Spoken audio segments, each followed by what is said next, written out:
Hello friends, welcome back to my channel. My name doctor Meena, practice in Pune Maharashtra. तो आज आपके सामने एक नए केस के लेके आई हूँ।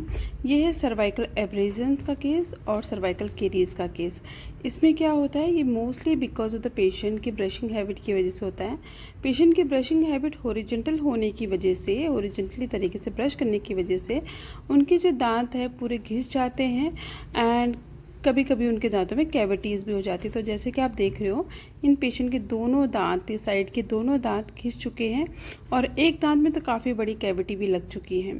तो पेशेंट की जो प्रॉब्लम थी कि मैम मेरे को बहुत सेंसिटिविटी होती है, कुछ भी खा नहीं पाता हूँ, तो हमने यहाँ पे जब प्रॉपर चेक किया तो इनका यही केस निकला है। अभी इनके दांतों में यहाँ पे फिलिंग होगी अच्छे से। कैरियस पोर्शन रिमूव करने के बाद अब हम यहाँ पे फिलिंग करने वाले हैं। तो फिलिंग करने के लिए हमें प्रॉपर आइसोलेशन चाहिए होता है। ये हमने कॉटन लगा दी है एंड अभी यहाँ पे हमने एजेंट लगाने के बाद आप ये बॉन्डिंग एजेंट लगा रहे हैं। बॉन्डिंग एजेंट का मतलब ये होता है क्योंकि यहाँ पे रिटेंशन पावर थोड़ा कम होती है फिलिंग की, क्योंकि ये इस तरीके से दांत के कॉर्नर में होता है तो फिलिंग के निकलने के चांसेस ज़्यादा होती है। तो यहाँ पे बॉन्डिंग एजेंट बहुत इंपॉर्टेंट रोल प्ले करता है। बॉन्डिंग एजेंट लगाने के बाद ये बॉन्डिंग एजेंट क्या करता है, फिलिंग को अच्छे से चिपका के रखता है। तो यही बॉन्डिंग एजेंट हम लगा रहे हैं एंड उसके बाद टूथ कलर की फिलिंग होगी।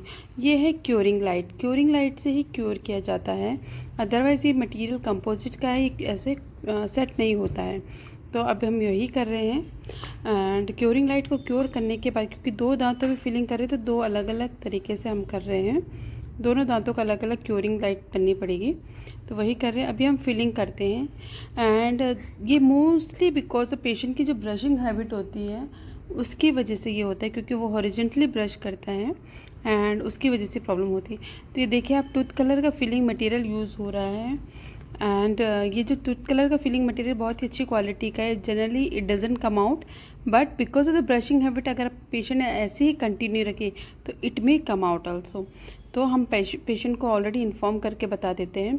आई देखो, दोनों दांतों में फिलिंग कर रही हूँ एंड दोनों दांतों में अच्छे से फिलिंग हो रही है। पेशेंट को कोई प्रॉब्लम नहीं होती है, कम्प्लीटली पेनलेस प्रोसीजर है एंड इस तरीके से आप देख सकते हो कि हम जो फिलिंग मटेरियल है वो हमने लगा दिया है एंड उसको पॉलिशिंग कर रहे हैं एंड इसके बाद हम इसको क्योर कर देंगे एंड थोड़ा बहुत फिनिशिंग एंड पॉलिशिंग करके पेशेंट आराम से खाना पीना खा सकते हैं एंड इसमें कोई प्रॉब्लम नहीं होती। तो अगर आपकी ऐसी ब्रशिंग हैबिट है, हॉरिजॉन्टली ब्रशिंग हैबिट है, तो आपको तुरंत वो स्टॉप कर देनी चाहिए, अदरवाइज़ आपको भी ऐसी प्रॉब्लम हो सकती है।